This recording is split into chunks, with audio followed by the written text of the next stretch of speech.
Good morning. Welcome to 10 things you should know about a Corvette before you buy one. Or if you have one, this is still fun. With your host, Vet on Vets. Intro.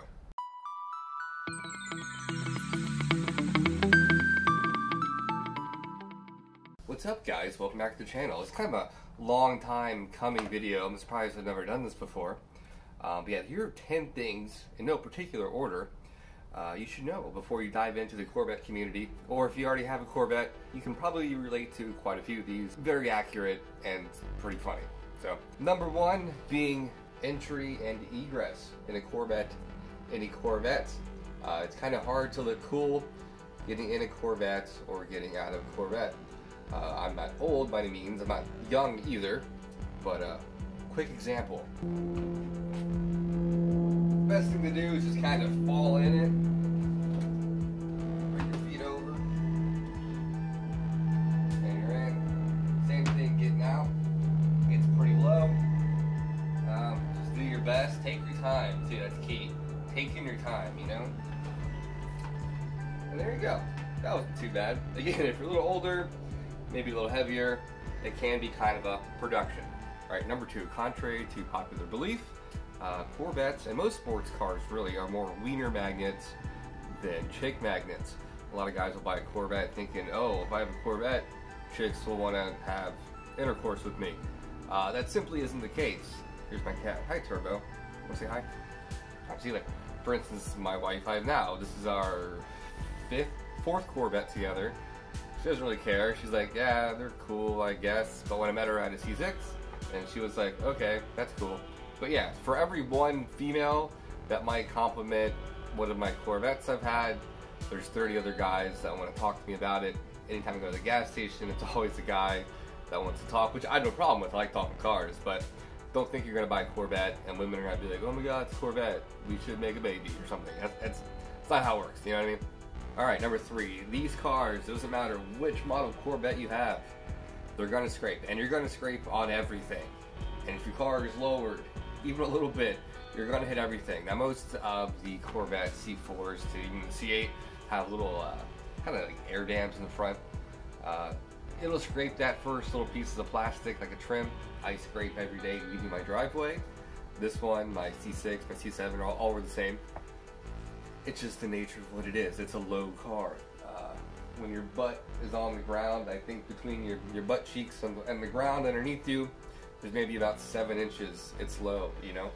So, yeah, you're gonna scrape. It's normal. And it's part of the experience. People driving around, like, did you just hit something? No, it's just scraping. It's Corvette. It does that. And you kind of get used to it. So, you're gonna scrape. Number four, Corvette owners wave to each other. My Mini Cooper, they have a wave too, I guess. They never really do it, but in a Corvette, 9 times out of 10, the other Corvette owner will wave back. It's a pretty cool little fraternity to be in. I don't mind it. So yeah, just be prepared to get waved at, and don't be that guy that has a Corvette and refuses to wave. Especially if you have like a C7 or something, and you see like a C4 and like, ew, just wave. You know, just be courteous. You don't have to, but it just shows that you're not a douche. Number five, people tend to assume things when you buy a Corvette, especially being younger. I got my first Corvette C4 when I was 22.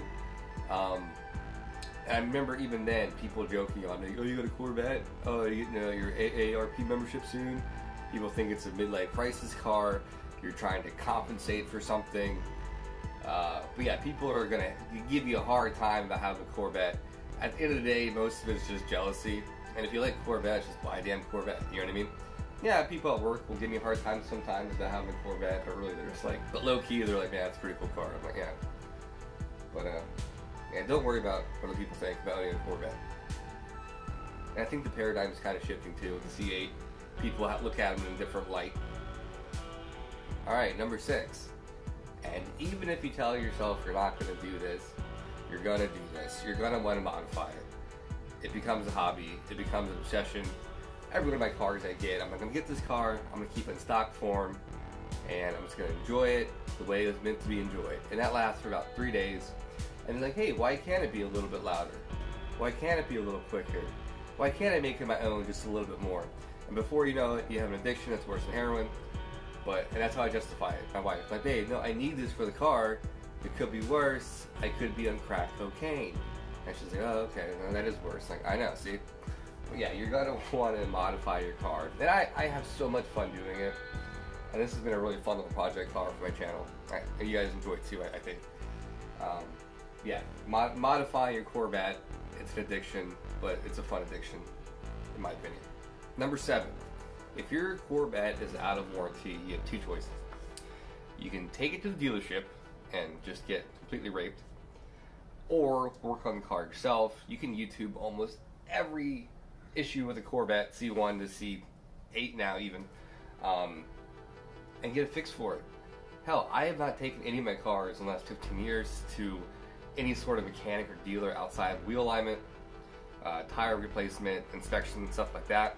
It's such a good skill set to have, and just, you know, saying screw it and going for it, or working on cars yourself. It's very rewarding, especially Corvette. People do talk about a Corvette tax. I don't know. As far as sports cars go, the parts for this are pretty readily accessible. My opinion is just try it. Give it a try.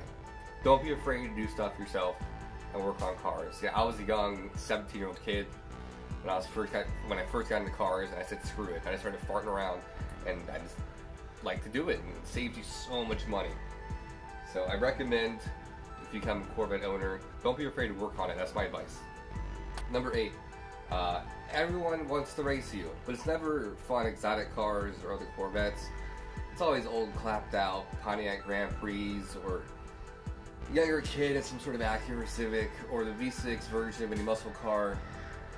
They're very aggressive towards it. They want to get next to you at a light or just cruising, and they always want to race. I very rarely ever entertain that. I'm not 17 anymore, but just be ready for that. People want to rev their engine at you all the time. It's kind of obnoxious. You kind of get used to it though. But you can tell the guys that appreciate the car though, those kind of cruise next to you, you know, get on a little bit, that's cool.